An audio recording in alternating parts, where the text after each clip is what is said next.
Living in the suburbs has always made me feel a little uneasy.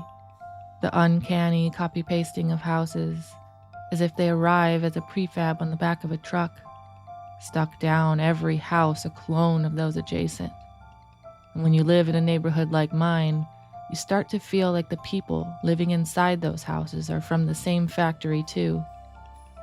Reality is all too often tamed by an engineer's blueprint. One morning, whilst sipping my coffee and taking in the silence, it occurred to me, something that felt so particularly strange about the area. It was so simple, something so recognizable that I have to question why I never noticed it sooner. The emptiness that swallowed the space, the lack of shade, the answer hiding in plain sight, almost asking to be acknowledged. There were no trees. It's not uncommon for greenery to be sparse in areas like this. Everything is built so fast these days that there's no time for nature to get in the way. But you'll still see trees towering along the side of a road, blocking the hum of traffic driving by. And you'll still find shrubbery, large or small, defining a border between homes. Flora, tucked between the man-made concrete, exists not because somebody has made it so, but because nature implored. Where was that? I glanced out of the window, hoping to be proven wrong. Surely, I thought, surely there must be something somewhere having escaped my mind. The lack of earth stared back at me. Gray concrete, wooden fences, white painted houses, each the same blueprint. The pristine of each yard only looked so because it was fake. Grass made of plastic, made not in soil but in factory. The sun shone down, but it felt wasted here, like a beautiful frame with no portrait inside. Had it always been this way? Was there a time when the yards were full of natural shelter? Had the sunrise been accompanied by the sounds of birds singing?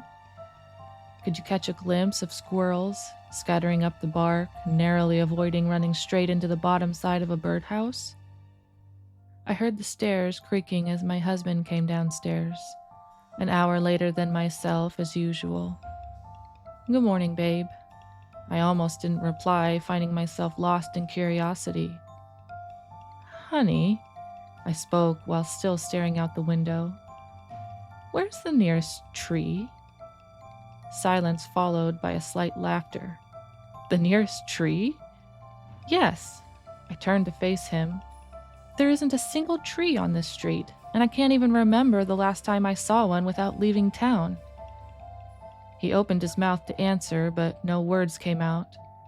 He closed his lips together, pouting slightly as he thought, "I'm not sure. It's very strange." His concern turned to me. "Babe, are you okay? You look like you might have seen a ghost." In a way, I had. The phantom remains of nature was present all around us. All the trees chopped down to make our fences being the most basic example. But I didn't want to seem insane, so I dropped it. "Yeah, just found it odd." It plagued my mind all day. I can't place my finger on why it affected me so deeply. Perhaps it was the fact that it remained unspoken. Why had nobody else ever noticed? Or at the very least, ever mentioned this oddity? Was I simply turning this into a larger issue than it actually was? My questions wanted answers, and I could see one of my neighbors, Edith, walking down the pavement. Edith is a lovely lady. She's lived alone since her partner passed away, but that was before I ever lived here. She speaks a lot about Mike. I wish I could have met him. He sounds like a great man. She has no family to look after her, but despite her age, she gets on perfectly fine living alone. She's strong, and she's often inspired me to be stronger. I opened the front door, acting as though I was just leaving the house, and spotted her. "Edith," I smiled as I walked over to her. "Oh, how lovely to see you, dear." Her voice always warms me to hear. Being alone most of the day, she always appreciates a long social interaction. And we spoke for a while, catching up with one another. She said that she didn't want to waste the beautiful weather and that Mike would always take advantage of it. She never exactly got any closure with him. His cause of death was never discovered. He was found in the bushes a few towns over, covered in his own blood, despite no visible wounds. I've never pried deeper. I only talk about it when she brings up the topic. As things felt like they were wrapping up, I changed the subject. Edith, have you ever noticed? I felt nervous to mention it, but I wasn't sure why. Have you ever noticed that there aren't any trees around? I gestured at the houses as I looked around, as if it were even possible to point directly at a lack of something. Glancing back at Edith, her head was tilted slightly as she stared at me. Come again, dear? No trees? What do you mean? I felt a little silly, almost wondering if I had missed some, somehow blind to them. There aren't any trees, are there? I questioned even myself. She stared at me, not responding. At first I thought she was having the same realization as myself, but the silence grew longer, uncomfortably long. There are no trees. I began to clarify my point, anything to fill the empty air. Her face seemed to drop. She looked directly into my eyes as her irises dilated. She held the eye contact for just a moment before she frantically started to look around. Where are the trees? She mumbled between quick flips of her head. Hey, Edith, look at me. I held to her arm to support her as she stumbled. I almost wished she hadn't looked at me again. The stillness in her eyes as her lips trembled. It haunts me. Her skin had gone pale and she began to buckle at the knees. Where did they all go? She cried, screaming now. Where did they all go? Her head tilted up slightly as if trying to catch a glimpse of the towering trees that simply were not there. Only clear skies. Other neighbors on the street started to peek out their windows or doors.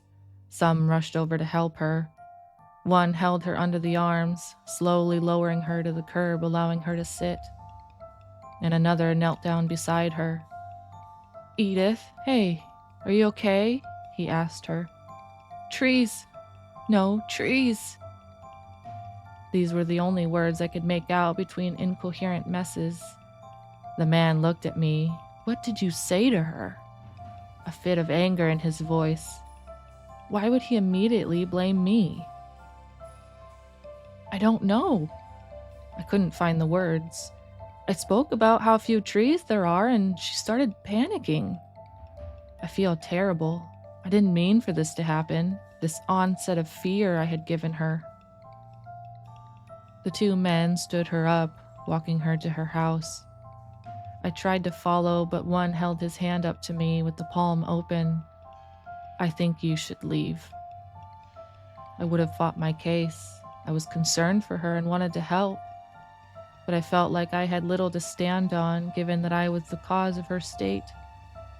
I returned home and told my husband about what had just happened. He was just as puzzled as myself. That night I struggled to sleep. The only thoughts on my mind were about Edith and still the lack of trees. Given the silence outside, it was like a knife cutting cleanly through the air when the silence changed into something else. Wind? No. Mumbling, maybe? What was it? I stood up and looked out of the window. I couldn't see the source of the noise. Opening the window quietly, it was louder now. Still quiet, but loud enough that I could have a sense of its direction. Directly below. Leaning out of the window slightly, I could see them. A person stood outside our front door, speaking. The volume was low enough to keep the voice ambiguous, just a steady flow of mumbling sounds with vague words that could just be made out. Branch and unseen. The same sentence, whatever it was, being repeated like a broken record player. I listened very carefully, urging myself to find the meaning finally I could make it out. The unseen branch blesses this place. The unseen branch blesses this place. My husband woke up.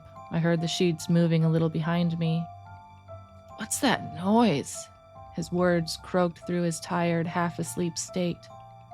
I glanced at him, opening my mouth to answer, but noticing that the chanting had stopped. Looking back, I could see the figure running away. They seemed to disappear. Their inky black clothes made it easy to quickly lose them in the night. In the morning, I found myself just staring out of the window. The lack of sleep, haunting terror from Edith, and the oddity encountered in the night all combined into a horrid sense of impending doom. My husband tried to comfort me, but his explanations fell onto ears too curious to accept his solutions. It was probably some idiot teen. Edith is old. Things like that happen sometimes. I'm sure there are trees somewhere in town. His intentions were good. He meant well. He just couldn't see the bigger picture. All of this just had to fit together. I knew it. I couldn't see the bigger picture either, but I could see the jigsaw making it up. I just had to put it together.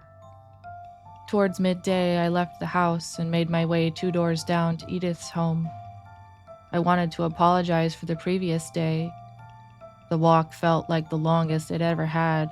Every step, I felt like eyes were on me.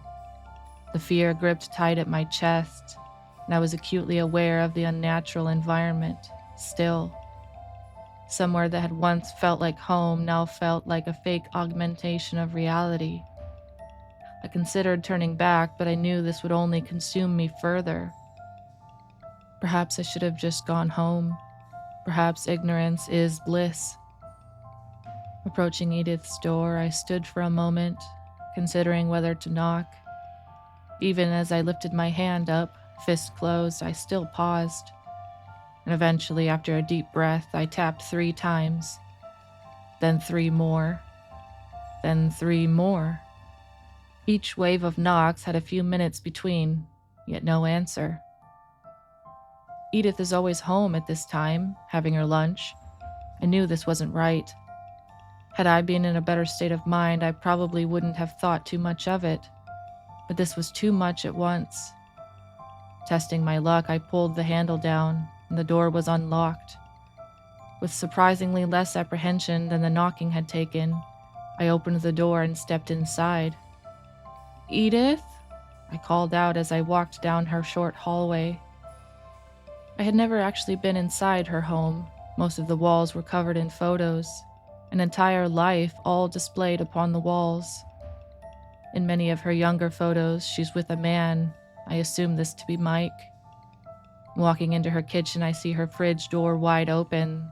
The light spills onto the floor as a gentle hum fills the room. On the counter lay an envelope with my name written in pen. I would never open somebody else's mail, but this was addressed to me. It's my own mail. I also thought that perhaps Edith may have written something that could help me find her. The envelope wasn't sealed. I could see the paper poking out, with something printed onto it. I carefully took it out, my eyes taking a few seconds to understand what I was looking at. Edith, clearly recognizable, her clothes soaked in blood. She lay in a bush, thinly cramped between the foliage and the prickling twigs. The leaves seemed to surround her, as though the bush itself hadn't been disturbed, like putting an object into a box without ever opening it. My heart rate picked up, almost beating through my chest. My trembling hands couldn't hold the paper steady. Feeling tears forming in my eyes, I wiped them away so that I could make out the sentence written underneath. "Don't break the branch that feeds you."